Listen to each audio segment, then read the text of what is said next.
जब सब छोड़ जाएं, तब लॉर्ड कृष्णा साथ देते हैं और यही जीवन का सबसे बड़ा सत्य है। क्योंकि इस संसार में हर रिश्ता समय के साथ बदल जाता है। लोग हालात देखकर अपने रंग बदल लेते हैं। जो आज तुम्हारे साथ खड़े हैं वही कल तुम्हें पहचानने से भी इनकार कर सकते हैं। जब तुम्हारे पास सब कुछ होता है तब हर कोई तुम्हारा होता है, लेकिन जब समय तुम्हारी परीक्षा लेता है तब असली चेहरों से पर्दा उठता है। और उसी समय तुम्हें एहसास होता है कि इंसानों का साथ सीमित है, लेकिन भगवान का साथ अनंत है। जब तुम्हारा मन टूटता है, जब तुम्हें लगता है कि अब कोई रास्ता नहीं बचा, जब हर उम्मीद खत्म हो जाती है, तब एक शक्ति होती है जो तुम्हें अंदर से संभालती है। वो शक्ति है कृष्ण की। वो तुम्हें गिरने नहीं देते, वो तुम्हें टूटने नहीं देते। भले ही तुम खुद को अकेला समझो, लेकिन सच्चाई ये है कि तुम कभी अकेले नहीं हो। तुम्हारे हर दर्द को वो जानते हैं, तुम्हारी हर चुप्पी को वो समझते हैं। जब तुम रोते हो तो वो तुम्हारे आंसुओं को महसूस करते हैं, और जब तुम हार मानने लगते हो तब वो तुम्हारे अंदर साहस बनकर खड़े हो जाते हैं। जीवन में ऐसे पल जरूर आते हैं जब अपने भी पराये लगने लगते हैं, जब दोस्त धोखा दे जाते हैं, जब परिवार समझ नहीं पाता, जब दुनिया तुम्हें कमजोर समझकर तुम्हें गिराने की कोशिश करती है। लेकिन वही पल तुम्हें मजबूत बनाने के लिए आते हैं, क्योंकि कृष्ण कहते हैं कि जब सब कुछ छिन जाए तब समझ लेना कि अब तुम्हारे पास सिर्फ मैं हूं। और जब भगवान साथ हो तो डर कैसा, क्योंकि इंसान का साथ तुम्हें कुछ समय तक ही संभाल सकता है, लेकिन भगवान का साथ तुम्हें हर परिस्थिति में आगे बढ़ने की ताकत देता है। तुमने देखा होगा कि जब सब कुछ ठीक चलता है तब हम भगवान को भूल जाते हैं, लेकिन जब मुश्किल आती है तब हम उन्हें याद करते हैं। और यही इंसान की सबसे बड़ी भूल है, क्योंकि अगर तुम हर समय भगवान को याद रखोगे तो मुश्किलें तुम्हें हिला नहीं पाएंगी, क्योंकि तुम्हारा विश्वास तुम्हारी सबसे बड़ी ताकत बन जाएगा। जब दुनिया तुम्हें छोड़ देती है तब तुम्हारे पास दो रास्ते होते हैं, या तो तुम टूट कर बिखर जाओ, या फिर खुद को इतना मजबूत बना लो कि कोई तुम्हें गिरा ना सके। और यही कृष्ण की शिक्षा है कि परिस्थितियां चाहे कैसी भी हों, तुम्हें अपने कर्तव्य से पीछे नहीं हटना है, तुम्हें हार नहीं माननी है। क्योंकि जो व्यक्ति कठिन समय में भी डटा रहता है वही असली विजेता बनता है। लोग अक्सर कहते हैं कि किस्मत खराब है इसलिए सब कुछ गलत हो रहा है, लेकिन सच्चाई ये है कि किस्मत नहीं, तुम्हारी सोच, तुम्हारा नजरिया, तुम्हारी मेहनत, तुम्हारी दिशा तुम्हारी जिंदगी तय करती है। और जब तुम भगवान पर भरोसा रखते हो तो तुम्हारी दिशा खुद सही हो जाती है, क्योंकि वो तुम्हें गलत रास्ते पर जाने नहीं देते। वो तुम्हें गिराकर भी उठाते हैं और सिखाते हैं कि गिरना बुरा नहीं है, गिरकर उठना ही असली जीत है। जब तुम अकेले होते हो तब तुम खुद को सबसे ज्यादा समझते हो, तुम अपनी ताकत पहचानते हो, तुम अपने अंदर छुपी उस शक्ति को महसूस करते हो जो तुम्हें हर मुश्किल से लड़ने की ताकत देती है। इसीलिए कभी भी अकेले होने से मत डरना, क्योंकि अकेलापन तुम्हें कमजोर नहीं बनाता बल्कि तुम्हें मजबूत बनाता है। और जब तुम मजबूत बन जाते हो तब तुम्हें किसी के साथ की जरूरत नहीं होती, क्योंकि तब तुम्हारे साथ खुद भगवान होते हैं। याद रखना कि जो तुम्हें छोड़कर गए हैं वो तुम्हारी जिंदगी के लिए जरूरी नहीं थे, क्योंकि अगर वो जरूरी होते तो कभी तुम्हें छोड़कर नहीं जाते।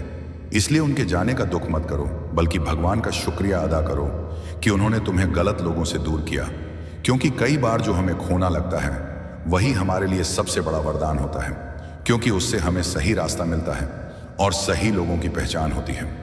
जब तुम अपने जीवन में आगे बढ़ोगे तब तुम्हें समझ आएगा कि हर दर्द, हर धोखा, हर मुश्किल तुम्हें कुछ सिखाने के लिए आई थी, और उस हर पल में भगवान तुम्हारे साथ थे। भले ही तुमने उन्हें महसूस न किया हो, लेकिन उन्होंने तुम्हें संभाला है, तुम्हें गिरने नहीं दिया है।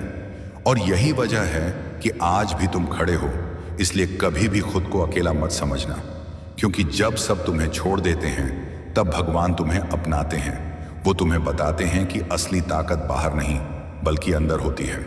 और जब तुम अपने अंदर उस ताकत को पहचान लेते हो तब तुम्हें किसी सहारे की जरूरत नहीं होती, क्योंकि तब तुम्हारा सहारा खुद भगवान होते हैं। इसलिए उठो, खुद पर विश्वास करो, अपने रास्ते पर चलो और कभी पीछे मुड़कर मत देखो, क्योंकि जो तुम्हें छोड़कर गए हैं वो तुम्हारे लायक नहीं थे, और जो तुम्हारे साथ हैं वो तुम्हें कभी छोड़कर नहीं जाएंगे, क्योंकि वो कोई इंसान नहीं बल्कि खुद भगवान है। और जब भगवान तुम्हारे साथ हैं तो जीत तुम्हारी ही होगी, चाहे रास्ता कितना भी कठिन क्यों ना हो, चाहे हालात कितने भी खराब क्यों ना हो। तुम गिरोगे लेकिन हारोगे नहीं, क्योंकि तुम्हारे साथ वो शक्ति है जो कभी हारती नहीं है।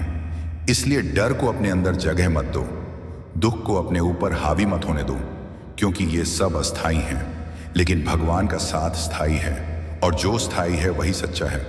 इसलिए सच्चाई को पहचानो, अपने जीवन को समझो और हर परिस्थिति में खुद को मजबूत बनाओ, क्योंकि जब तुम मजबूत बनोगे तभी भगवान की शक्ति तुम्हारे अंदर प्रकट होगी, और तभी तुम अपनी जिंदगी को उस मुकाम तक ले जा पाओगे जहां तुम्हें किसी के साथ की जरूरत नहीं होगी। क्योंकि तब तुम्हें एहसास होगा कि जब सब छोड़ गए थे तब भी तुम अकेले नहीं थे, क्योंकि उस समय भगवान तुम्हारे साथ थे और हमेशा रहेंगे। जब जीवन तुम्हें बार बार तोड़ने की कोशिश करता है, जब हर दिशा से निराशा घेर लेती है, जब तुम्हें लगता है कि अब आगे बढ़ने की कोई वजह नहीं बची, तब वही समय होता है जब लॉर्ड कृष्णा तुम्हारे सबसे करीब होते हैं। क्योंकि कृष्ण कभी भी उस इंसान को अकेला नहीं छोड़ते जो अंदर से टूट रहा होता है। वो तुम्हें परखते हैं, तुम्हें मजबूत बनाने के लिए, तुम्हें उस स्तर तक ले जाने के लिए जहां तुम किसी भी परिस्थिति में डगमगाओ नहीं। क्योंकि जीवन की असली परीक्षा वही होती है जब तुम्हारे पास कोई सहारा नहीं होता, जब तुम अपने दर्द को किसी से कह नहीं पाते, जब तुम्हारी खामोशी ही तुम्हारी सबसे बड़ी चीख बन जाती है। और उस समय जो तुम्हें अंदर से संभालता है वही भगवान होता है। लोग अक्सर ये सोचते हैं कि भगवान हमारी मदद क्यों नहीं करते, लेकिन सच्चाई ये है कि वो हर पल हमारी मदद कर रहे होते हैं, बस हमारा ध्यान नहीं जाता। क्योंकि हम उम्मीद इंसानों से लगाते हैं, और जब इंसान साथ छोड़ देते हैं तब हमें लगता है कि सब खत्म हो गया, लेकिन वहीं से असली शुरुआत होती है। क्योंकि जब इंसान दूर हो जाते हैं तब भगवान करीब आ जाते हैं और तुम्हें अपने असली रास्ते पर ले जाते हैं। तुम्हें उन चीज़ों से दूर करते हैं जो तुम्हारे लिए सही नहीं होती, क्योंकि कई बार हम जिन चीज़ों को अपना समझते हैं वही हमारे लिए सबसे बड़ा बोझ बन जाती है। और जब वो हमसे दूर होती हैं तब हमें लगता है कि हम हार गए, लेकिन असल में वो हमारी जीत की शुरुआत होती है। क्योंकि अब तुम्हारे पास वो सब नहीं है जो तुम्हें कमज़ोर बना रहा था। अब तुम्हारे पास सिर्फ तुम हो और तुम्हारे साथ भगवान है।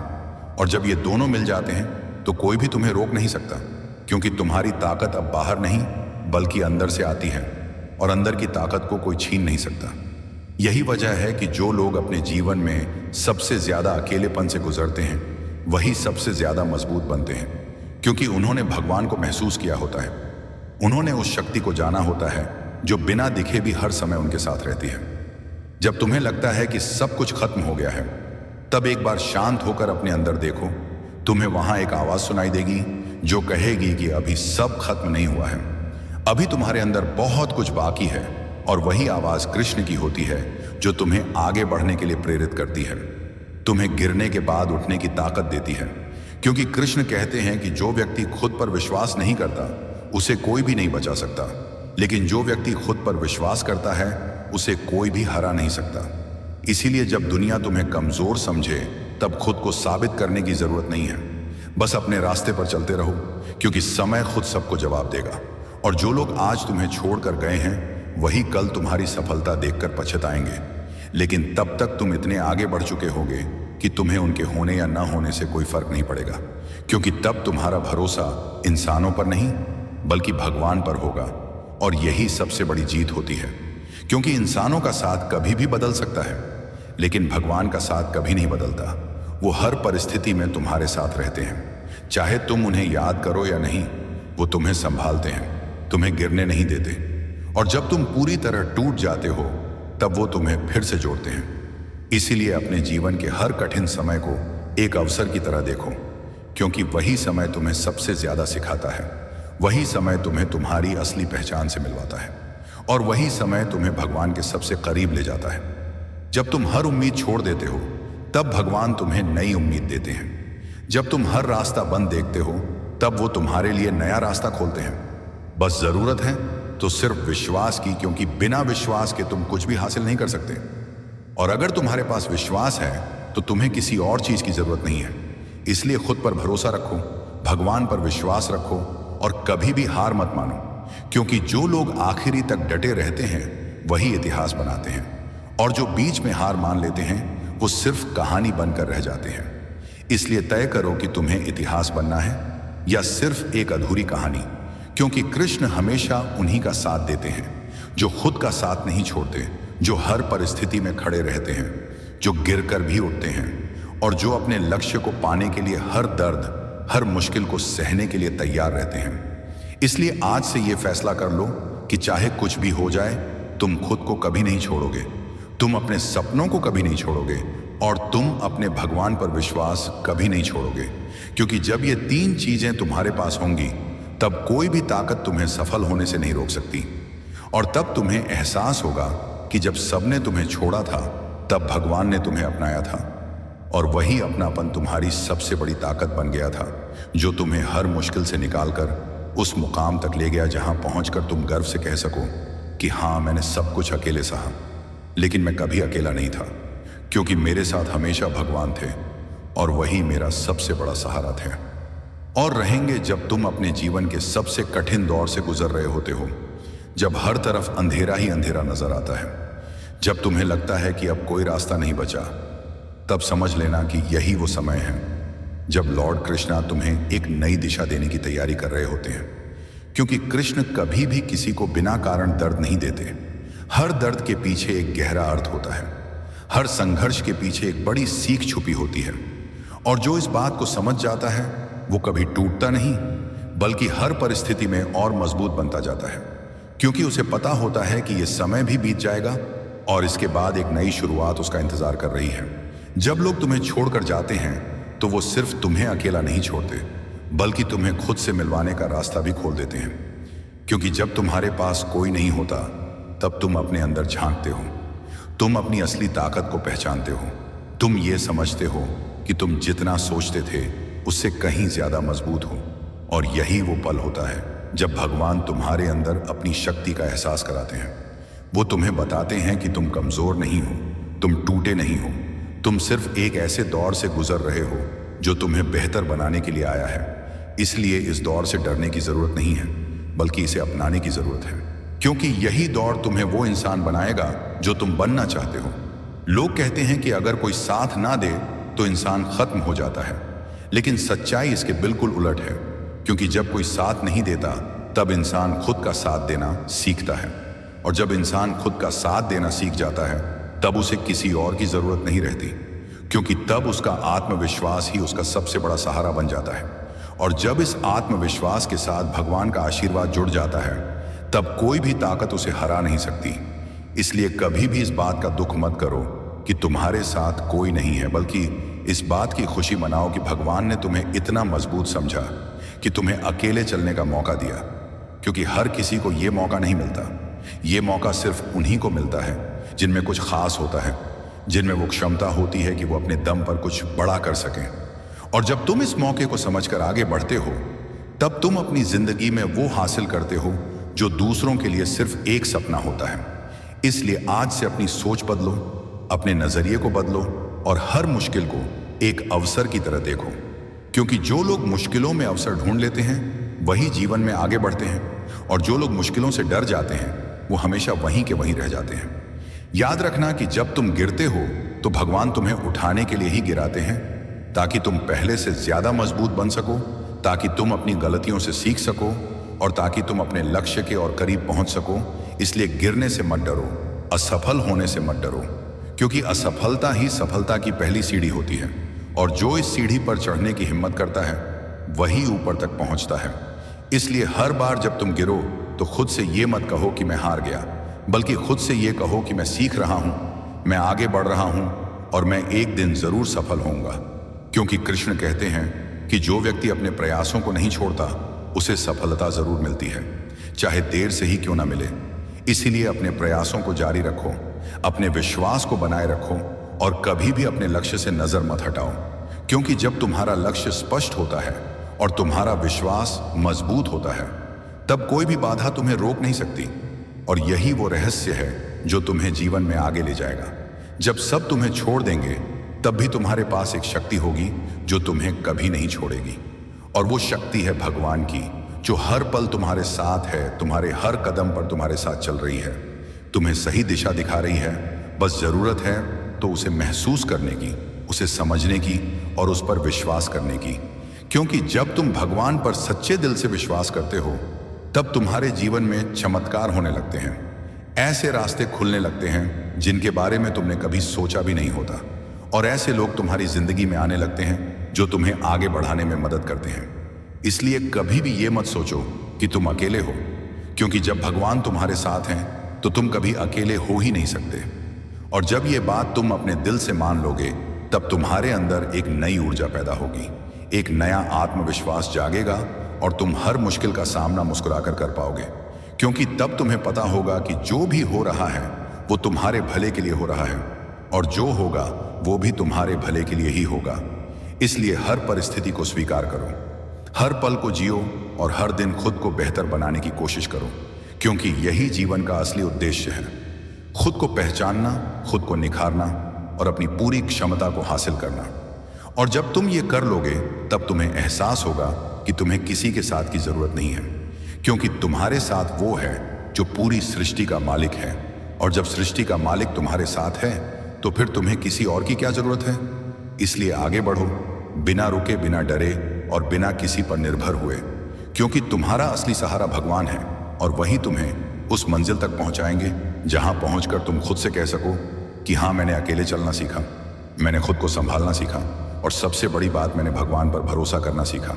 और यही भरोसा मेरी सबसे बड़ी ताकत बन गया, जिसने मुझे हर मुश्किल से निकालकर सफलता की ऊंचाइयों तक पहुंचा दिया। और यही सच्चाई है कि जब सब छोड़ जाते हैं तब भगवान साथ देते हैं, और जो इस सच्चाई को समझ जाता है वो जीवन में कभी हारता नहीं है, बल्कि हर परिस्थिति में जीतता ही जाता है। श्री कृष्ण कहते हैं, जो होना था वह होकर ही रहा। तू उसे बदल नहीं सकता, लेकिन उसे अनुभव करके आगे जरूर बढ़ सकता है।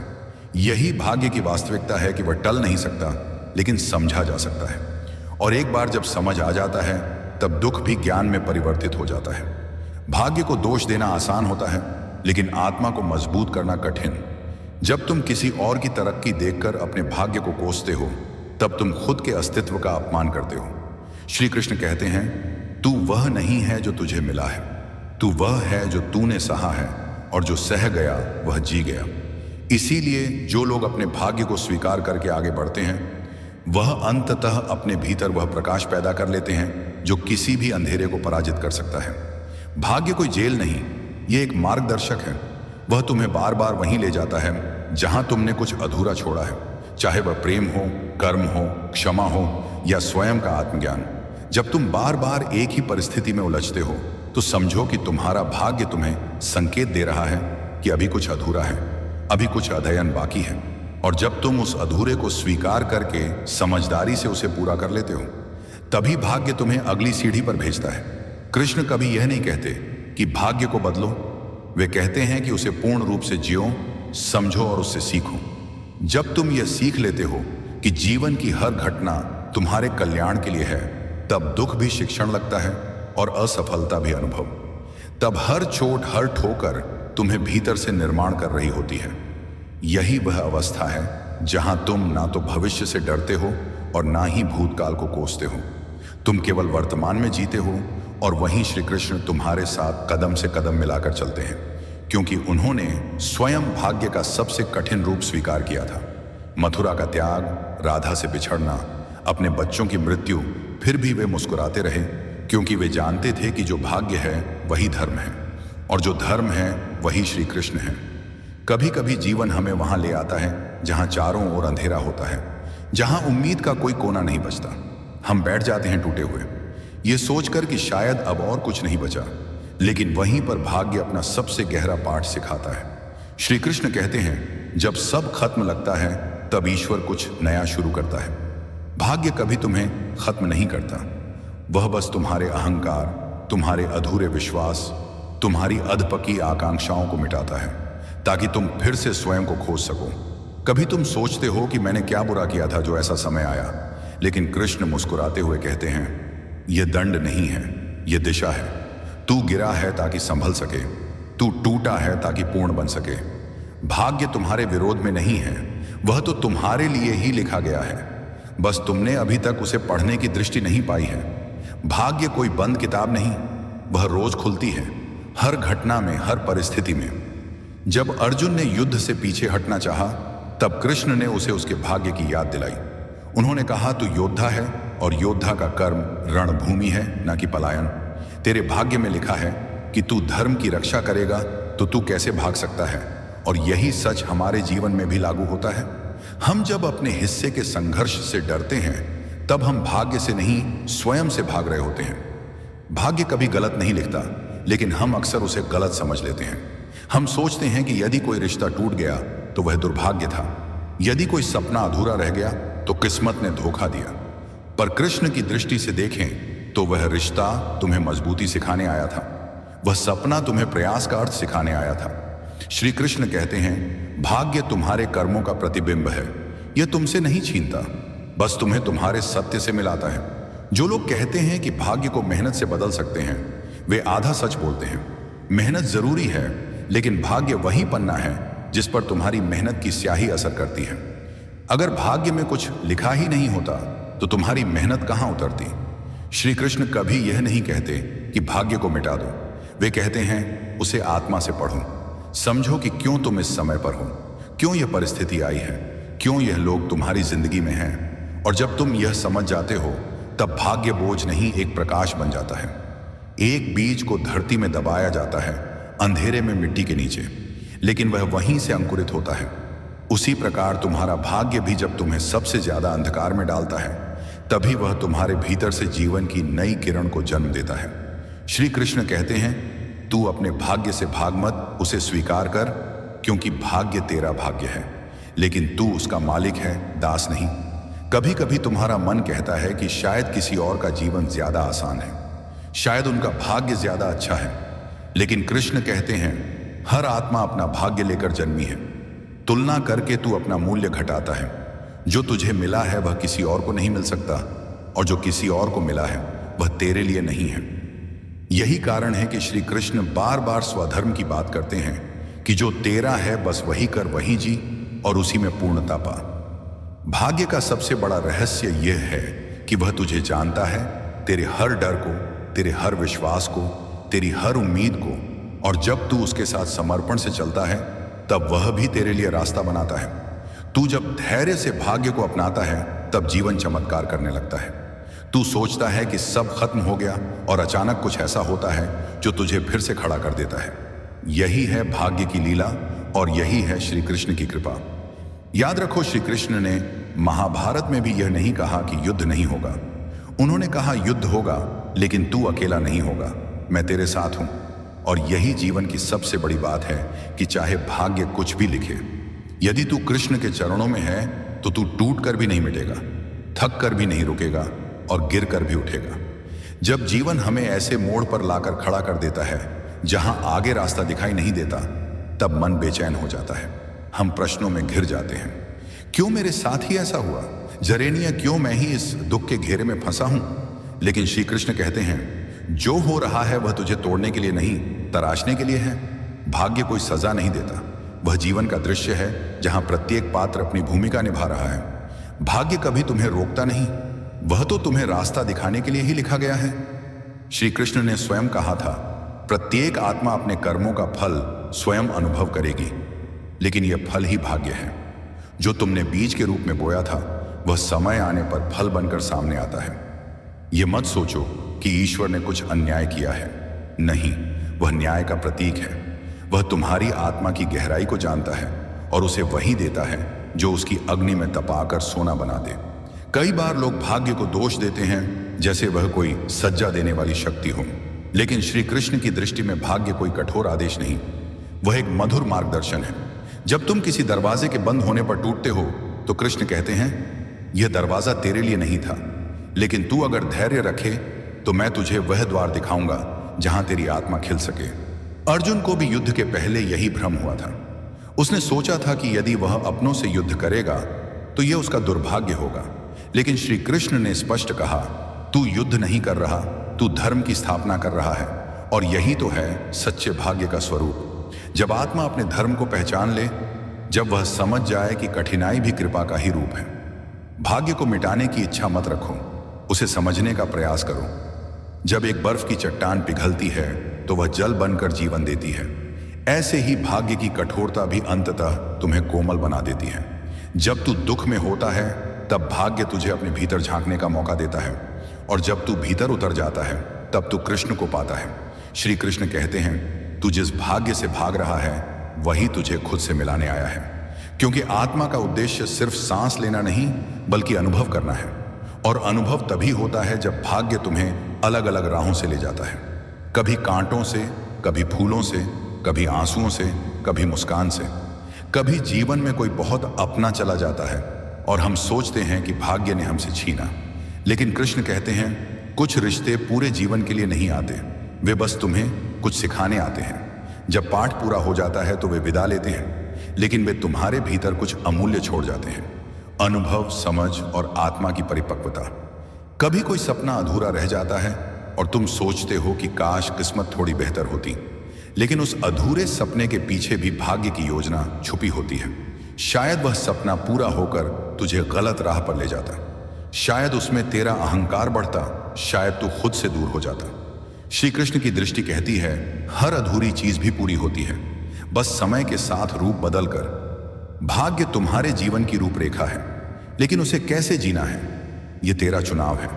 तू भाग्य का दास बनेगा या उसका साक्षी, यह तुझ पर निर्भर करता है। कृष्ण कहते हैं, स्वीकृति में शक्ति है।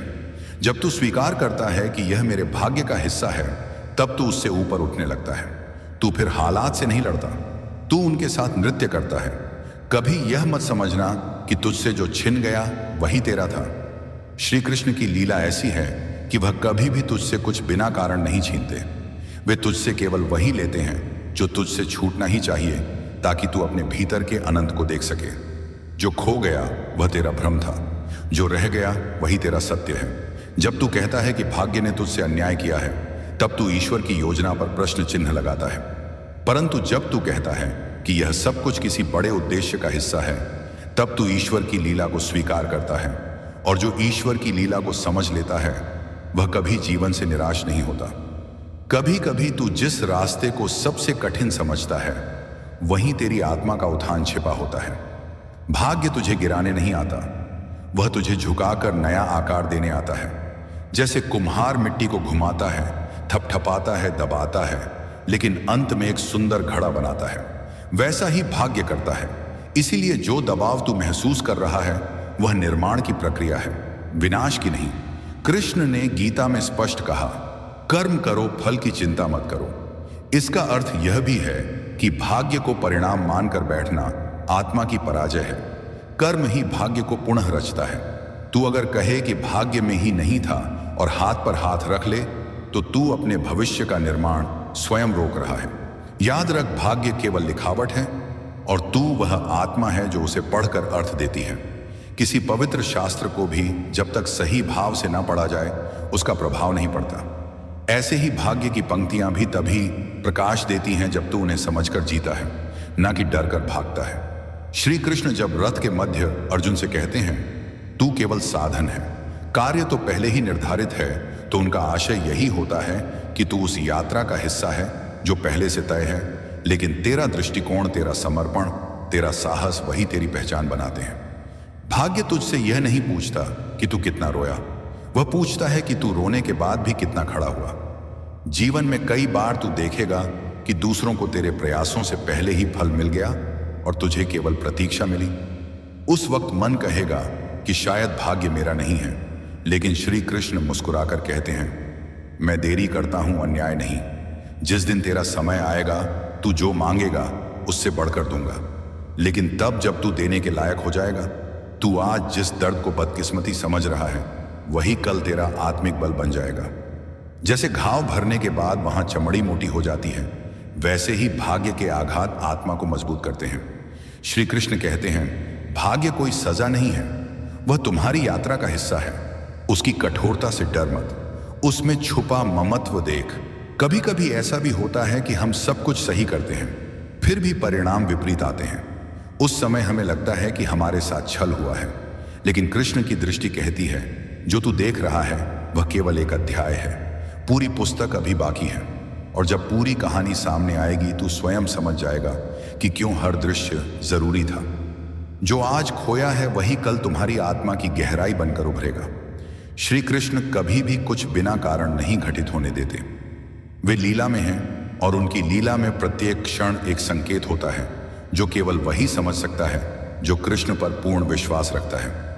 भाग्य की बात करते हुए यह भूल मत कि भाग्य स्थिर नहीं होता। यदि तू कर्मशील है, सजग है और समर्पित है तो तू भाग्य को भी बदल सकता है। श्री कृष्ण स्वयं कहते हैं, जब आत्मा जाग जाती है तब पुराने कर्मों की जंजीर टूटने लगती है। इसीलिए यह मत सोच कि भाग्य अमिट है। वह अमिट है केवल उन लोगों के लिए जो खुद को बेबस मान लेते हैं। लेकिन जो कृष्ण की दृष्टि से जीते हैं उनके लिए भाग्य भी एक मित्र बन जाता है। वह फिर हालात को बदलते नहीं, हालात से ऊपर उठ जाते हैं। तू चाहे भाग्य को पत्थर समझ, पर मैं जानता हूं कि उसमें भी गूंज होती है। तू उसे ठोकर मानता है, लेकिन वही ठोकर तुझे दिशा देती है। जीवन में जब तू भटकता है, जब सब कुछ टूटता प्रतीत होता है, तब वास्तव में भाग्य तुझे सजग करने आता है। वह तेरा शत्रु नहीं, वह एक मौन शिक्षक है जो बिना शब्दों के गहरी सीख देता है। कई बार ऐसा होगा कि तू मन से कहेगा, अब और नहीं सहा जाता, लेकिन वही क्षण होगा जब ईश्वर तुझसे बोलेगा, अब तू मजबूत हो गया है। भाग्य की सबसे बड़ी परीक्षा यही है कि तू हार मानने की सीमा तक पहुंच जाए, लेकिन फिर भी उठकर कहे, मैं अभी जीवित हूं, मैं अब भी प्रयास करूंगा। कृष्ण ने जब अपने जीवन में सुदामा की दरिद्रता देखी तब उन्होंने उसे दया नहीं दी, उन्होंने उसे वह भाग्य दिया जो तो वर्षों की भक्ति का फल था। यही तो रहस्य है भाग्य का। वह केवल तेरे बाहरी कर्म नहीं, तेरी अंतः भावना को भी देखता है। जो भीतर से सत्य है उसे देर से ही सही पर संपूर्ण फल मिलता है। तू सोचता है कि भाग्य अंधा है, लेकिन वास्तव में तेरी दृष्टि ही धुंधली हो जाती है जब तू केवल परिणामों पर केंद्रित रहता है। कृष्ण कहते हैं, जो मेरी शरण में आता है मैं उसे केवल सुख नहीं देता, मैं उसे उसकी वास्तविकता का बोध कराता हूं, और वही बोध ही तो है जो भाग्य को अर्थ देता है। भाग्य वही करता है जो उसे करना होता है, लेकिन तू क्या करता है यही तय करता है कि तुझ पर उसका प्रभाव क्या होगा। किसी के लिए एक दुख विनाश बन जाता है और किसी के लिए वही दुख आत्मज्ञान। कृष्ण कहते हैं, दुख को देखकर रोना सहज है, लेकिन दुख में भी भगवान का स्पर्श महसूस करना यही योग है, यही समर्पण है। जिन्हें तू सफल मानता है उन्होंने भी भाग्य के थप्पड़ों को सहा है, लेकिन उन्होंने रोते हुए रुकने के बजाय कृष्ण को पकड़कर चलना सीखा। जब अर्जुन ने युद्ध से पहले हथियार डाल दिए थे, वह भी भाग्य से हार मान रहा था, लेकिन जब कृष्ण ने उसे आत्मा की अमृता, कर्म की अनिवार्यता और ईश्वर की व्यवस्था का बोध कराया, तब वही अर्जुन फिर से रथ उठाकर रण में कूद पड़ा। यह वही शिक्षा है जो तुझे भी चाहिए। जब तू कहेगा मैं अकेला हूं, तब कृष्ण कहेंगे, तू अकेला नहीं, मैं तेरे साथ हूं। जब तू कहेगा मेरा भाग्य मेरे विरुद्ध है, तब कृष्ण कहेंगे, तू देख सका तो सही, उसी भाग्य में तेरा उत्थान छिपा है। भाग्य कभी किसी को जानबूझकर नहीं तोड़ता, वह केवल उन्हें गढ़ता है जो जीवन में गहराई से जीने को तैयार हो। श्री कृष्ण की दृष्टि में भाग्य कोई दंड नहीं, वह तो आत्मा की परीक्षा है कि तू कितना अडिग रह सकता है जब सारे द्वार बंद हो जाएं। आज तू जिन प्रश्नों से घिरा है, कल वही उत्तर बनकर तुझे नया प्रकाश देंगे। श्री कृष्ण कहते हैं, जो तू समझ नहीं पा रहा वह भी मेरी योजना का हिस्सा है। तू बस इतना कर, हिम्मत मत हार और मुझे कभी मत भूल। जिस दिन तू ये समझ गया कि भाग्य कोई कैद नहीं, वह ईश्वर का एक संकेत मात्र है, उसी दिन से तू भीतर से मुक्त हो जाएगा।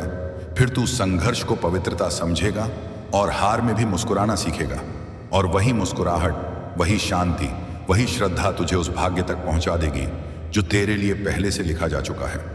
तू सोचता है कि भाग्य का लिखा पत्थर पर खुदा है, परंतु मैं कहता हूं वह पत्थर भी भगवान के हाथों में मोम बन जाता है। अगर तू सच्चे हृदय से मुझ पर विश्वास रखे, भाग्य कभी रुकावट नहीं होता।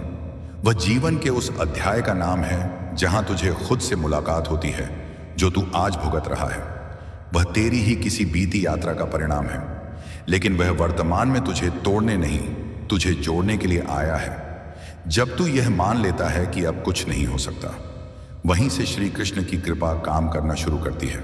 जब सारी उम्मीदें खत्म हो जाती हैं, जब हर रास्ता बंद दिखाई देता है, तब कृष्ण कहते हैं, अब तू खाली है, अब मैं तुझे भर सकता हूं। और उसी पल भीतर एक प्रकाश जगता है। वह प्रकाश कोई चमत्कार नहीं होता, वह तेरी आत्मा की आवाज होती है जिसे तूने अब तक अनसुना किया था। भाग्य वही है जो तुझे ठोकर देकर बताता है कि सही दिशा कौन सी है। यदि तू रुककर सिर्फ अपनी विफलताओं को देखेगा तो जीवन केवल बोझ लगेगा, पर अगर तू ठोकर के बाद भी उठकर बोले, हे कृष्ण मैं तैयार हूं, तो तेरे भाग्य की रेखाएं भी मुरली की धुन पर नाचने लगेंगी। हर आघात, हर पीड़ा श्री कृष्ण की योजना का ही एक सुंदर पक्ष है जिसे तू अभी समझ नहीं पा रहा। तू पूछता है कब सुधरेगा मेरा भाग्य। श्री कृष्ण उत्तर देते हैं, जिस दिन तू भीतर से बदल जाएगा उसी दिन तेरा भाग्य भी रूपांतरित हो जाएगा। क्योंकि भाग्य का सबसे बड़ा रहस्य यही है कि वह बाहर नहीं, भीतर लिखा जाता है। और जब भीतर का मन शांत, समर्पित और निर्मल हो जाता है, तब सारा ब्रह्मांड तेरे पक्ष में कार्य करने लगता है। जीवन में जो कुछ भी टूटता है वह ईश्वर के आदेश के बिना नहीं टूटता, और जो कुछ बचता है वह तेरे साथ चलने के लिए ही होता है। कृष्ण कहते हैं, तू उन चीजों के लिए मत रो जो मैंने तुझसे छीन ली। उन्हें ले जाना जरूरी था ताकि मैं तुझे वह दे सकूं जो तेरे लिए सही है। भाग्य उसी क्षण पुनः लिखा जाता है जब तू हृदय खोलकर बोले, हे प्रभु, जैसा तू चाहे वैसा ही हो। तेरा कार्य सिर्फ इतना है कि तू अपने कर्मों को श्रद्धा और निष्ठा से करता रहा। क्योंकि श्री कृष्ण ने गीता में स्पष्ट कहा, कर्म किए जा, फल की चिंता मत कर। यह केवल एक वाक्य नहीं, यह तेरे भाग्य की जड़ है। जब तू कर्म करता है बिना फल की चिंता के, तब ईश्वर तेरे लिए वह लिखता है जो तू कल्पना भी नहीं कर सकता। भाग्य कभी अन्याय नहीं करता, लेकिन वह जल्दबाज भी नहीं होता। वह धीरे धीरे अपना रंग दिखाता है, और जब दिखाता है तो तू देखता है कि जिन दुखों ने तुझे झुकाया था उन्हीं ने तुझे नया आकार दिया। तेरी आंखों से आंसू बहते हैं, लेकिन हृदय के अंदर एक नई गहराई बन जाती है, और उस गहराई में ही कृष्ण बसते हैं। कभी कभी भाग्य तुझे अकेलेपन की अग्नि में झोंकता है। तू सोचता है कोई मेरा नहीं रहा, लेकिन उसी अकेलेपन में तू ईश्वर से सबसे गहरे संवाद करता है। कृष्ण कहते हैं, तू जब सबसे अलग होता है तब तू सबसे करीब मेरे होता है। वही पल तेरा पुनर्जन्म होता है, आत्मा का, श्रद्धा का और उस भाग्य का जिसे अब तू खुद गढ़ने लगता है। इसलिए हे आत्मा, रुक मत सोच कि तेरे साथ अन्याय हुआ है। तू जो झेल रहा है वह तेरे भविष्य की चमक का अभ्यास है। श्री कृष्ण जब तुझे सिखाते हैं सहना, तो वह तुझे अगला अध्याय लिखना भी सिखा रहे होते हैं। भाग्य बदलता नहीं दिखता, लेकिन भीतर ही भीतर वह नए रंगों से संवर रहा होता है। जो भाग्य के खिलाफ लड़ते हैं वे थक जाते हैं, लेकिन जो भाग्य को प्रभु की योजना मानकर आगे बढ़ते हैं वे विजय होते हैं। हर स्तर पर, हर परिस्थिति में, क्योंकि उनके साथ श्री कृष्ण होते हैं। उनके हर कदम पर, हर श्वास में। मैंने तुझे जीवन दिया है, इसका अर्थ है कि मैं तेरे साथ हूं। तेरे भाग्य की हर रेखा मेरे ही हाथों से लिखी गई है। अगर तू मुझ पर विश्वास रखे तो यह रेखाएं तुझे गिराने नहीं, उठाने का माध्यम बनेंगी। परंतु जब तू अपनी ही दृष्टि से इन रेखाओं को देखता है तो तुझे उनमें सिर्फ दुख और अंधकार दिखाई देता है। लेकिन जब तू मेरी दृष्टि से इन्हीं रेखाओं को देखेगा तो तुझे समझ आएगा कि इनमें कोई त्रुटि नहीं, केवल प्रतीक्षा है सही समय की, सही रूपांतरण की। भाग्य कभी सरल नहीं होता, क्योंकि अगर वह सरल होता तो तू सीखना बंद कर देता। श्री कृष्ण बार बार कहते हैं, दुख नाश के लिए नहीं, विस्तार के लिए आता है। जो तुझे आज असह्य लगता है वही कल तेरा सबसे बड़ा वरदान होगा। यह भाग्य की विडंबना है कि वह तुझे पहले तकलीफ देता है ताकि तुझे भीतर से मजबूत कर सके, संपूर्ण बना सके। कभी तू सोचता है क्या मैं कुछ भी बदल सकता हूं? और कृष्ण उत्तर देते हैं, तू अपना मन बदल, मैं तेरा भाग्य बदल दूंगा। क्योंकि जब तक तू वही सोचता रहेगा जो तू हमेशा सोचता आया है, तब तक तू वही करेगा जो हमेशा करता आया है, और तुझे वही मिलेगा जो तू पहले भी पाता रहा है। लेकिन जिस दिन तू भीतर से नया सोचता है, उसी दिन भाग्य का लेख भी नया बन जाता है। भाग्य से भागने वाला सदा थका रहता है, लेकिन जो उसे गले लगाता है, जो कहता है जो भी मिला है प्रभु की इच्छा है, वह जीवन में शांति और सफलता दोनों पाता है। क्योंकि भाग्य सिर्फ घटनाओं का क्रम नहीं होता, वह ईश्वर की भाषा होती है जो संकेतों में बोलती है, अनुभवों में सिखाती है, और अंत में तुझे वही बनाती है जो तू वास्तव में है। मेरे प्यार बच्चे, अगर आपको अपनी जिंदगी में कोई दुख हो, कोई परेशानी हो, या आप किसी ऐसे रास्ते में फंस गए हो जिसके दो मार्ग हों और आपको समझ ना आ रहा हो कि कौन सा रास्ता चुनना चाहिए, तो आज का यह वीडियो आप लोगों के लिए खास होने वाला है। हमारे जीवन में अक्सर ऐसे क्षण आते हैं जब हम दुविधा में होते हैं और सही समय पर सही निर्णय नहीं ले पाते। ऐसे में श्रीमद् भागवत गीता के श्लोक में मनुष्य के जीवन की हर समस्या का हल छिपा है। भागवत गीता का उपदेश सुनते ही आपकी सारी परेशानियां एकदम से हल हो जाएंगी और आप बहुत शांत महसूस करेंगे। कहते हैं गीता को पढ़ लेने से या सुन लेने से आपके सारे जन्मों के पाप इसी जन्म में खत्म हो जाते हैं। भगवान श्री कृष्ण ने स्वयं अर्जुन को उपदेश दिया था, जो भागवत गीता के रूप में प्रसिद्ध है। भले ही यह ग्रंथ पुराना है, लेकिन आज के द्वार में भी यह आपकी सारी परेशानियों का हल आपको दे सकता है। भागवत गीता आपको एक जीने का ऐसा ढंग सिखाती है जो भरोसे और त्याग पर निर्भर करता है। जब तक आपको किसी चीज पर भरोसा नहीं है, आप उसे हासिल नहीं कर सकते, और जब तक आप त्याग नहीं करेंगे, आपको कुछ हासिल नहीं होगा। भरोसे और त्याग से ही सब कुछ हासिल किया जा सकता है। दोस्तों, आज के इस वीडियो में हम आपको भागवत गीता के बस ऐसे उपदेशों के बारे में बताएंगे जो सरल भाषा में दिए गए हैं। इन्हें आप ध्यान से जरूर सुनिए और अपने दोस्तों के साथ जरूर शेयर कीजिएगा। गीता का पहला उपदेश है क्रोध पर काबू रखना। आपने यह कहावत तो जरूर सुनी होगी कि क्रोध से भ्रम पैदा होता है, भ्रम से बुद्धि व्यग्र होती है, और जब बुद्धि व्यग्र होती है तब तर्क नष्ट हो जाता है। जब तर्क नष्ट होता है तब व्यक्ति का पतन हो जाता है। यह कहावत भगवान श्री कृष्ण ने स्वयं कहा था। श्री कृष्ण कहते हैं, क्रोध एक ऐसा जहर है जो व्यक्ति को मारता तो नहीं, लेकिन उसे अपने जैसे विषैला बना देता है।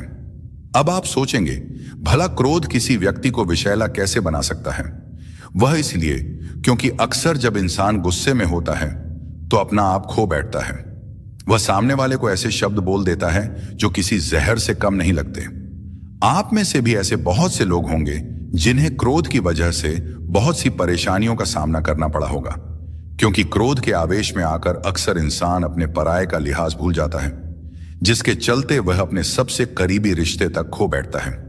अब सवाल यह है कि क्रोध की अग्नि को ठंडा कैसे किया जाए? तो चलिए हम आपको एक कहानी के माध्यम से समझाते हैं। प्राचीन समय की बात है। एक महिला थी जिसका स्वभाव बहुत क्रोधित था। उसे छोटी छोटी बातों में गुस्सा आ जाता था। अपने गुस्से के आगे वह अच्छे बुरे का भेद तक भूल जाती थी और जो मुंह में आता बोल देती थी। महिला के इस उग्र स्वभाव के कारण उसका परिवार और पूरा गांव परेशान था। मगर जब उसका गुस्सा शांत हो जाता तो वह अपने की पर पछतावा भी करती थी। वह खुद अपने क्रोध को काबू करना चाहती थी, लेकिन उसे सफलता नहीं मिल पा रही थी। ऐसे ही एक दिन उसके गांव में एक संत आए। महिला भी संत से मिलने पहुंची और उन्हें अपनी परेशानी बताई और कहा, मैं अपना स्वभाव नहीं सुधार पा रही हूं। कृपया कोई ऐसा उपाय बताएं जिससे मेरा स्वभाव हमेशा के लिए शांत हो जाए। संत ने महिला की बातों को गौर से सुना। वह समझ चुके थे कि उसकी समस्या कैसे दूर हो सकती है। उन्होंने महिला को एक शीशी दी और कहा कि इसमें एक दवा है। जब तुम्हें क्रोध आए तो इसे मुंह से लगाकर धीरे धीरे पीना। इसे तब तक मुंह से लगाए रखना जब तक तुम्हारा क्रोध शांत ना हो जाए। जब इसकी दवा खत्म हो जाए तो आश्रम आकर और ले जाना। संत की आज्ञा मानकर महिला ने क्रोध आने पर उस दवा का सेवन करना शुरू कर दिया। एक सप्ताह में ही उसका क्रोध कम होने लगा। इससे खुश होकर वह में संत से मिलने पहुंची और उन्हें बताया कि आपकी दवा चमत्कारी है, मेरा क्रोध कम हो गया है। तब संत ने उसे बताया कि असल में यह शीशी में कोई दवाई नहीं है, बल्कि सामान्य पानी है। क्रोध के समय तुम्हारे वचन को बंद करना था, तुम्हें मौन रखना था, इसलिए मैंने तुम्हें यह शीशी दी। शीशी मुंह पर लगी होने की वजह से तुम क्रोध के समय कुछ बोल नहीं पाए। इससे सामने वाले लोग तुम्हारी बातों से बच गए। तुम्हारे चुप रहने से बात बिगड़ने से बच गई। इसीलिए दोस्तों, जब भी आपको गुस्सा आए तो कुछ समय के लिए आप शांत हो जाइए और मौन होने का प्रयास करें। इससे आपका क्रोध शांत हो जाएगा। भागवत गीता का दूसरा उपदेश है देखने का नजरिया।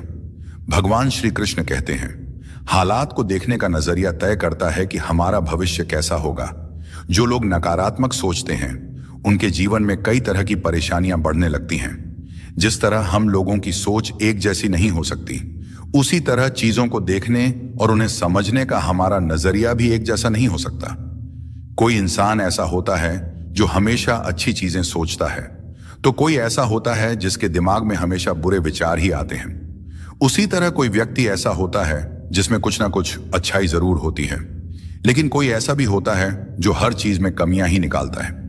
दोनों ही स्थितियों में दो अलग अलग तरह के सोच रखने वाले व्यक्तियों को लगता है कि वे सही हैं। सही सोचने वाले को लगता है कि उसकी सोच सही है और गलत सोचने वाले को भी ऐसा ही लगता है, लेकिन कहीं ना कहीं दोनों में से केवल एक व्यक्ति ही सही होता है। मैं आपको एक छोटी सी कहानी के माध्यम से समझाता हूं कि हमारा लोगों और जिंदगी के प्रति नजरिया कैसा होना चाहिए। पुराने समय में एक शराबी व्यक्ति के दो बेटे थे। उसकी पत्नी की मृत्यु हो चुकी थी। जब बच्चे थोड़े बड़े हुए तो वे भी पिता की नशे की लत से परेशान रहते थे। एक दिन पिता की भी मृत्यु हो गई। जब दोनों लड़के जवान हुए तो बड़ा भाई शराबी बन गया, लेकिन छोटा भाई पढ़ लिख कर समाज का सम्मानित व्यक्ति बन गया था। दोनों भाइयों को देखकर लोग आश्चर्य करते थे कि एक भाई बेकार है, शराब पीते रहता है, लेकिन दूसरा भाई इतना समझदार और सफल इंसान कैसे बन गया। एक दिन कुछ लोगों ने बड़े भाई से पूछा, तुम दिन भर शराब पीते हो, लोगों से बिना वजह झगड़ा करते हो, इसकी वजह क्या है? तुम ऐसे किस वजह से बन गए?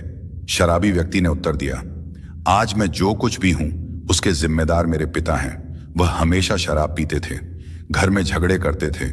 उन्हें देखकर मैं भी उनके जैसा ही हो गया। फिर वह लोग छोटे भाई के पास पहुंचे। उन्होंने पूछा, तुम्हारा बड़ा भाई तो शराबी है, वह कुछ काम भी नहीं करता, लेकिन तुम एक सफल और प्रसिद्ध इंसान बन गए हो, इसकी वजह क्या है? सफल व्यक्ति ने कहा, मैं आज जिस मुकाम पर हूं उसकी वजह मेरे पिता हैं। ये बातें सुनकर लोगों को बहुत हैरानी हुई। दोनों लड़कों के अच्छे बुरे हालात के लिए इनके पिता जिम्मेदार कैसे हो सकते हैं? लोगों ने छोटे भाई से यह प्रश्न पूछा। उस व्यक्ति ने बताया, मेरे बड़े भाई ने पिता की बुरी आदतों को अपना लिया, लेकिन मैंने शुरू से ही सोच लिया था कि मुझे पिता की तरह शराबी नहीं बनना है। मैं ऐसा काम नहीं करूंगा जिससे दूसरों को तकलीफ हो। इसलिए मैंने खूब पढ़ाई की और आज मैं एक सफल व्यक्ति हूं। दोस्तों, हमें परिस्थितियों को सकारात्मक सोच के साथ देखना चाहिए। अगर हम अच्छा सोचेंगे तो अच्छा ही होगा। जो लोग नकारात्मक सोचते हैं उनके जीवन में परेशानियां बनी रहती हैं। दूसरों की गलतियों से सीख लेकर सकारात्मक सोच के साथ आगे बढ़ेंगे तो सफलता जरूर मिलती है। भागवत गीता का तीसरा उपदेश है मन पर नियंत्रण। भगवान श्री कृष्ण के इस उपदेश में मन को नियंत्रित करने के बारे में बताया गया है, क्योंकि मन चंचल है, किंतु यह हमारे अधीन है और हमारी अनोखी शक्ति है, जिसके सही उपयोग से हम किसी भी बाधा को पार कर सकते हैं। आपका दिमाग आपके जीवन में अच्छाई के निर्माण के लिए सबसे महत्वपूर्ण है, लेकिन अगर इसका सही उपयोग नहीं किया जाए तो यह आपके जीवन का सबसे विनाशकारी बल भी हो सकता है। आपका मन विशेष रूप से आपके विचार आपके जीवन को प्रभावित करते हैं, और इसलिए जीवन को सही तरह से जीने के लिए हमारा मन पर पूरा प्रभाव होना चाहिए और इसे हमारे अनुकूल ही कार्य करना चाहिए। भागवत गीता में भगवान श्री कृष्ण कहते हैं, मन का बेचैन होना उसका स्वभाव है। हमारे मन को लगता है कि अगर वह अलग अलग बातों के बारे में सोचता रहेगा तो हमें आने वाली हर मुश्किल और मुसीबत से बचा लेगा, पर ऐसा होता नहीं है। हम अपने जीवन का काफी अधिक समय सोच विचार करके परेशान होने में निकाल देते हैं। क्या आप कौवे को कह सकते हैं कि कौ कौ की आवाज ना करें, या फिर क्या आप किसी मेंढक को कह सकते हैं कि वह पानी देखते ही छलांग ना लगाए? हमारे मन का भी कुछ ऐसा ही हाल है। जीवन में कुछ भी हो, अच्छा या बुरा, हमारा मन उस पर कौक करने लगता है। कौक से मेरा मतलब है चिंता करना, व्याकुल होना कोई बुरी बात होती भी नहीं है, लेकिन मन परेशानी की ऊंची ऊंची लपटें लेने लगता है। कभी कभी तो मुझे ऐसा लगता है कि हम में से कई लोग सिर्फ परेशान होने के लिए ही जीते हैं।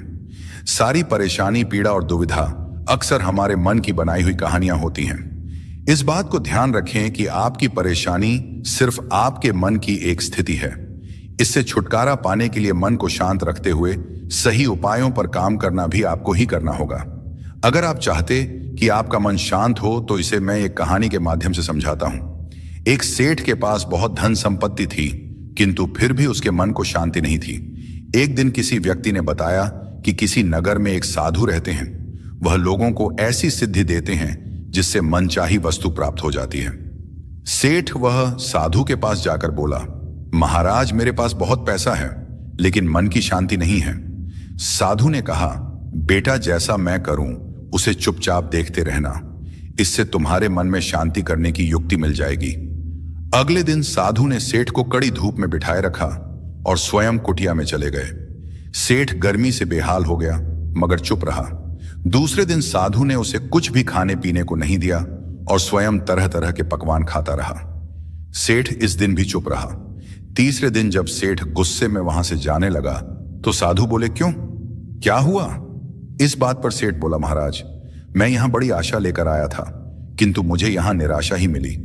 इस बात के उत्तर में साधु ने कहा, मैंने तो तुम्हें शांति की युक्ति बता दी, पहले दिन जब मैंने तुम्हें धूप में बैठने के लिए कहा और मैं स्वयं कुटिया में बैठा, तो मैंने तुम्हें बताया कि मेरी छाया तुम्हारे काम नहीं आएगी। मैंने तुम्हें भूखा रखा और खुद भर पेट खाया। इससे मैंने तुम्हें समझाया कि मेरी साधना से तुम्हें सिद्धि नहीं मिलेगी। उसी तरह शांति भी तुम्हें अपनी मेहनत और पुरुषार्थ से ही मिलेगी। मैं तुम्हारे मन को शांत नहीं कर सकता। इसके लिए तुम्हें खुद ही मन की शांति प्रदान करने वाले काम करने होंगे। यह सुनकर सेठ की आंखें खुल गईं और वह साधु से आशीर्वाद लेकर अपने घर चला गया। दोस्तों, मन को शांत करने के लिए आपको क्रोध और बुरी बातों से बचना होगा। जब तक मन में क्रोध और बुरी बातें चलती रहेंगी, तब तक उसमें प्रेम और शांति प्रवेश नहीं कर सकती। भागवत गीता का चौथा उपदेश है खुद का आकलन। भागवत गीता में भगवान श्री कृष्ण कहते हैं कि जिंदगी में सफल होने के लिए पहला काम खुद को पहचानना होता है, अर्थात सफलता की पहली सीढ़ी है खुद को पहचानना। खुद को पहचान कर आप जीवन में अवश्य सफल हो सकते हैं।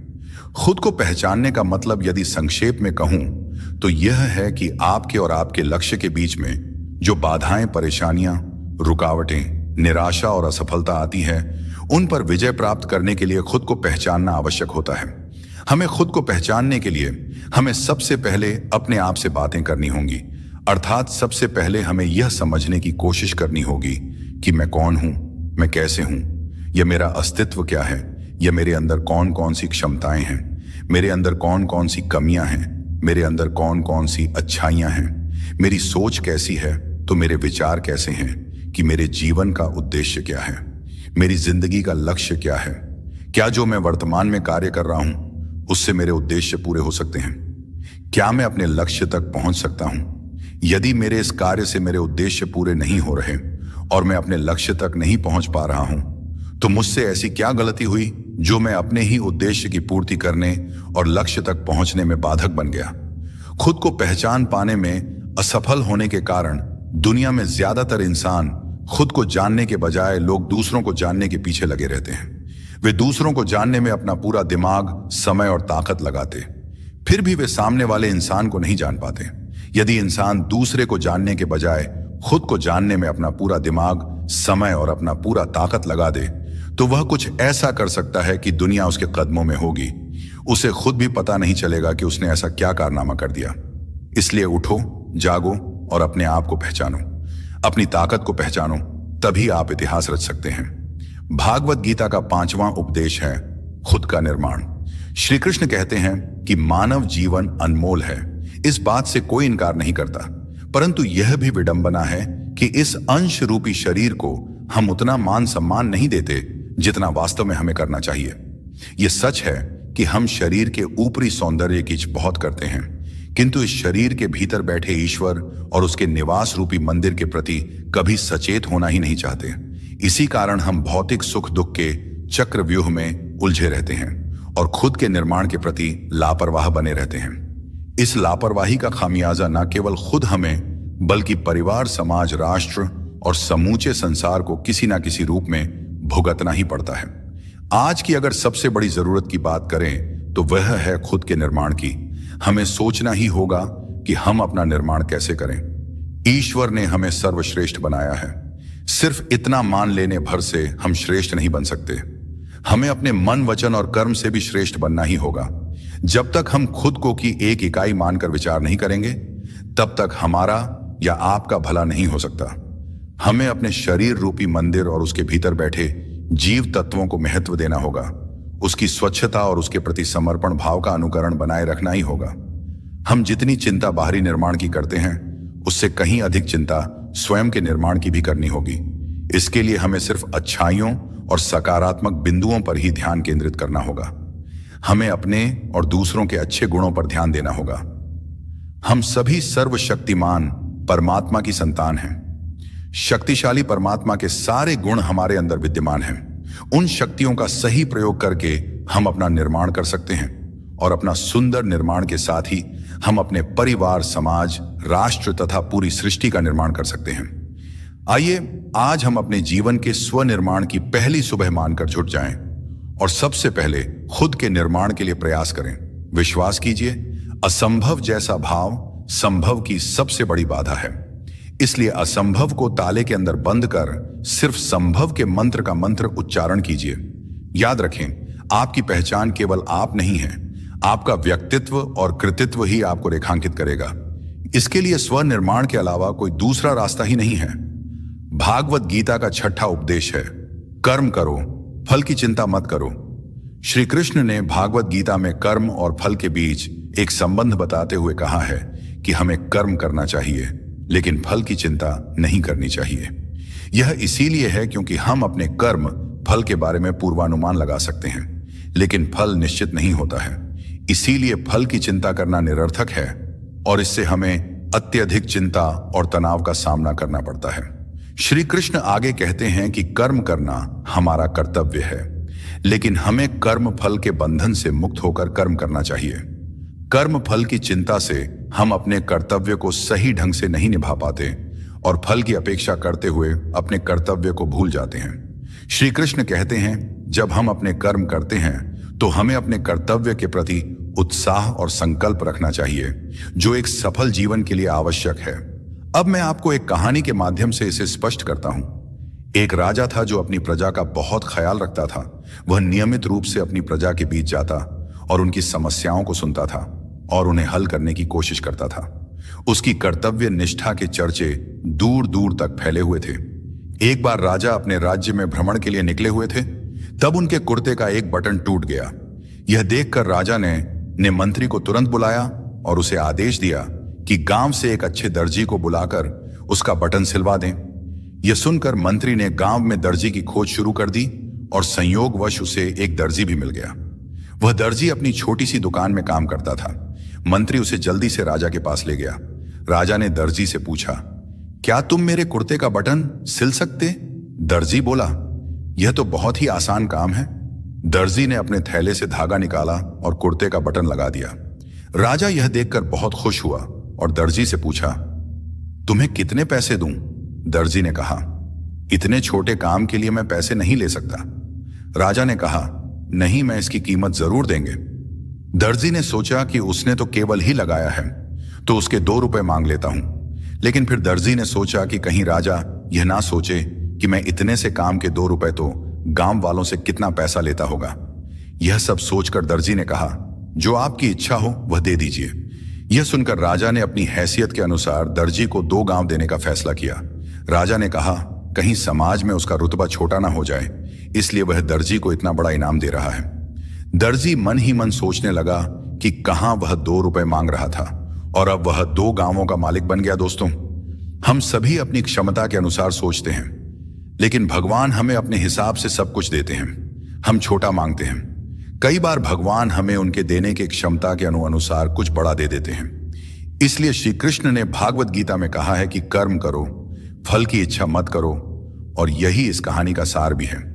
भागवत गीता का 7वां उपदेश है, लक्ष्यों को हमेशा याद रखें। भागवत गीता में श्री कृष्ण कहते हैं, किसी भी लक्ष्य को निर्धारित करने से पहले खुद से 3 सवाल करें। पहला, आप उस काम को क्यों करना चाहते हैं? दूसरा, इसका क्या परिणाम होगा? तीसरा, क्या आपको इसमें सफलता मिलेगी? यदि इन तीनों सवालों के जवाब आपको आश्वस्त करते हैं, तभी उस लक्ष्य की ओर कदम बढ़ाएं। अपने लक्ष्य के लिए बनाई गई रणनीति के बारे में कभी किसी को ना बताएं। गुप्त रूप से उस दिशा में मेहनत करते रहें। यदि आपके लक्ष्य के मार्ग में कोई विपत्ति आए तो उससे घबराकर लक्ष्य को बीच में ना छोड़ें। धैर्य के साथ उसका सामना करें और लक्ष्य के प्रति सकारात्मक सोच के साथ प्रयास जारी रखें। याद रखें, जरूरी नहीं कि जैसा आपके साथ पहले हुआ है वैसा ही भविष्य में भी हो। आपके भविष्य को संवारने की गुंजाइश हमेशा आपके हाथ में होती है। हमारे आसपास कुछ लोग होते हैं जो तेजी से सफल हो जाते हैं और जिंदगी में आगे बढ़ जाते हैं।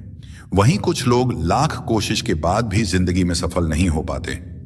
उन्हें सबसे पहले अपने लक्ष्यों को तय करने की जरूरत होती है, ताकि पता चल सके कि किस दिशा में आगे बढ़ना और मेहनत करना है। जिंदगी में सफल होने के लिए अगर लक्ष्य तय करने में दिक्कत होती है तो इन बातों को हमेशा याद रखें। आप दूसरों के मुताबिक लक्ष्य चुनने की बजाय अपने हिसाब से लक्ष्य को चुनें। जब आप काम को अपने तरीके से हैंडल करने की कोशिश करेंगे तो लक्ष्य निर्धारित करना आसान हो जाएगा।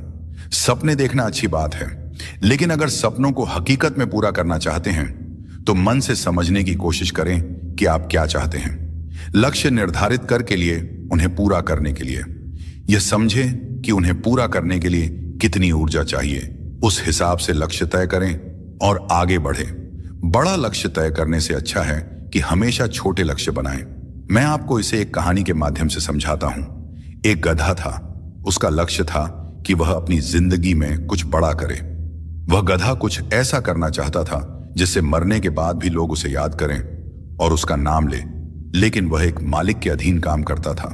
उस मालिक का भी लक्ष्य था कि वह अपने क्षेत्र का सबसे बड़ा व्यापारी बने। अपने लक्ष्य को पूरा करने के लिए मालिक दिन रात काम करता और गधे पर बहुत भारी सामान लादा करता था ताकि उसे ज्यादा मुनाफा हो सके। गधे को हमेशा डर रहता था कि कहीं वह अपने काम में असफल ना हो जाए और उसे खाने के लाले ना पड़ जाएं।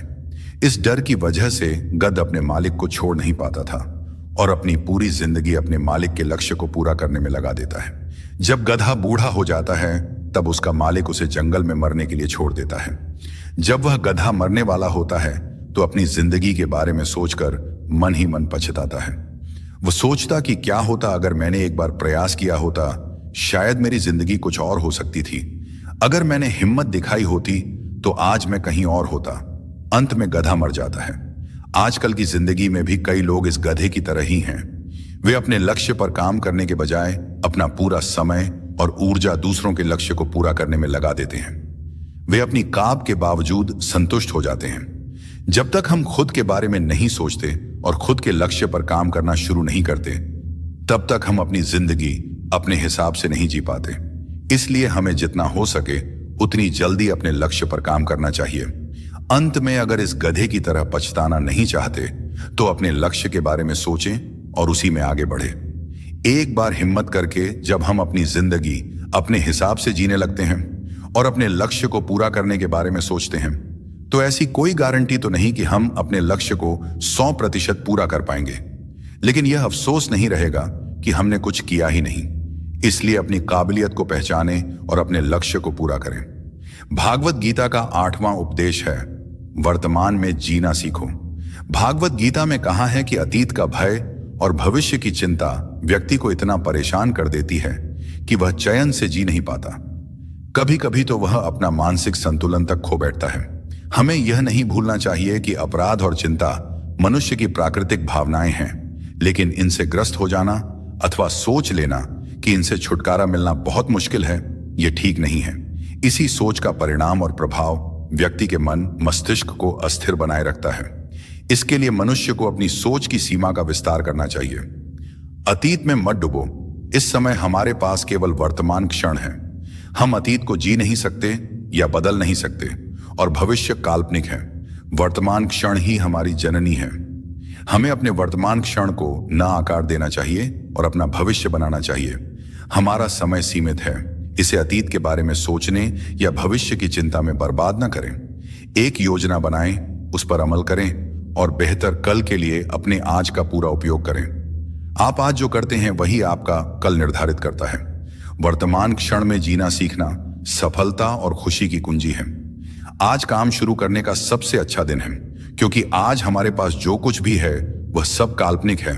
हमारा अतीत हमें सर्वोत्तम सबक सिखाता है। बस उससे सीखें और आगे बढ़ते रहें और अपने आज को बेहतर, आनंदमय और पूर्ण बनाने का प्रयास करें। भागवत गीता का 9वां उपदेश है, खुद पर विश्वास रखें। श्री कृष्ण कहते हैं, जब तक आप खुद पर विश्वास नहीं करते तब तक दूसरों को भी आप पर विश्वास नहीं होगा। जीवन में सफलता पाने के लिए आपको अपने सपनों का पीछा करना चाहिए। अपने सपनों के लिए काम करें